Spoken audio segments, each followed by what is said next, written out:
Anne-Caroline Meuler, bonjour. Bonjour. Vous êtes directrice ICO Paris chez LHH Dirigeants et vous accompagnez les dirigeants dans leur carrière. Alors ICO, qu'est-ce que c'est exactement?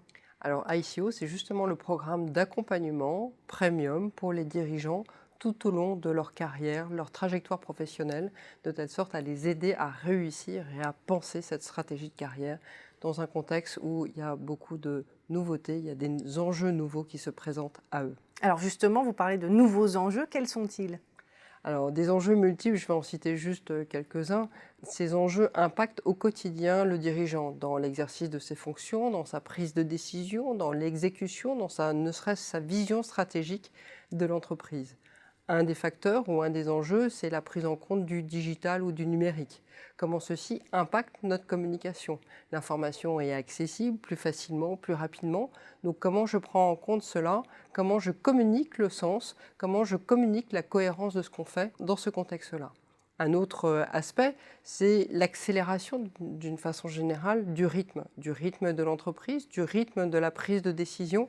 Et donc, comment je prends ça en compte au quotidien et notamment dans les orientations stratégiques que je vais pouvoir définir.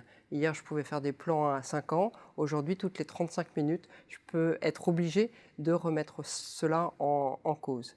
Et puis, dans un environnement changeant et complexe, comment je prends des décisions avec une prise de risque mesurée, tout en étant agile par rapport à mon environnement. Alors quelles sont les conséquences justement sur les carrières des dirigeants? Ça signifie développer des postures de leadership complètement différentes et peut-être différentes de celles qu'on a pu apprendre dans les grandes écoles ou dans les écoles d'ingénieurs également. En quoi, pourquoi finalement ces carrières sont différentes. Aujourd'hui, on assiste à des carrières qui sont plurielles, c'est-à-dire on peut s'autoriser après quelques années ou en tout cas plus facilement à changer de secteur d'activité, à changer de métier. On peut aussi considérer, passer 50 ans, même 58, 59, développer une expertise complètement nouvelle. On a accès plus facilement aux marchés globaux du recrutement. Donc ça veut dire développer des nouveaux réseaux. Ça veut dire aller démarrer une carrière internationale à un moment donné. Les carrières sont aussi plus fragmentées, ce qu'on évoquait tout à l'heure, ou plus longues dans le même temps. Donc tout ceci génère de nouvelles opportunités de carrière qu'il s'agit d'attraper et en même temps c'est une difficulté en tant que telle.